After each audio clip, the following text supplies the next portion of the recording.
बागपत के बमनौली गांव में मौलाना की पत्नी और उनकी 2 मासूम बेटियों की हत्या ने पूरे इलाके को हिला दिया है। पुलिस जांच में यह सामने आया है कि इस वारदात को अंजाम देने वाले 2 बच्चे ही थे। बताया जा रहा है कि ये बच्चे मौलाना के पास पढ़ाई करने आते थे। गलती बच्चों की नहीं है, बल्कि उनके माता-पिता की भी है।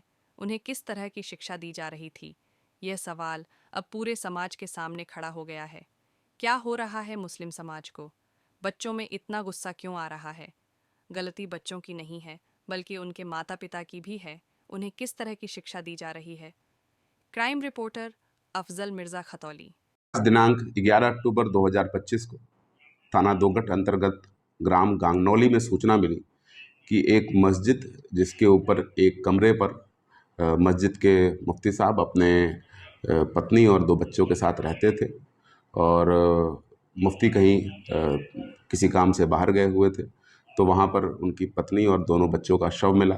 इस घटना पर तत्काल थाना police, CO Baraut, additional SP मेरे और स्वयं डीआईजी महोदय के द्वारा भी घटनास्थल का निरीक्षण किया गया और तत्काल घटना के सफल अनावरण के लिए 7 टीमें लगा दी गई।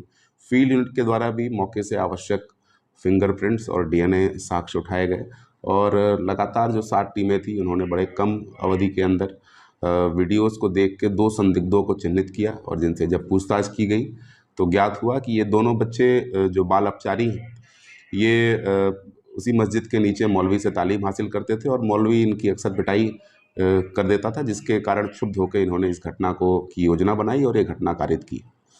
इन दोनों बाल अपचारियों के निशानदेही से घटना में प्रयुक्त हथौड़ा और छुरी बरामद हुआ है।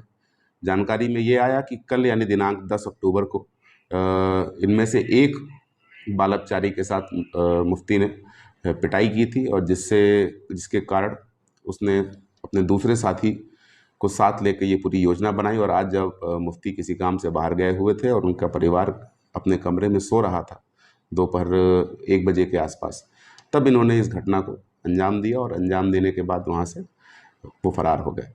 बड़े ही कम अवधि में पूरी बागपत पुलिस की टीम, एसओजी सर्विलांस और तमाम 6 थानों की टीम ने इस पूरी घटना को वर्कआउट किया है और दोनों बाल अपचारियों को अपनी कस्टडी में लिया है। थाना दोगट पर वादी की तहरीर पर अभियोग पंजीकृत करके आवश्यक विधिक कार्रवाई की जा रही है।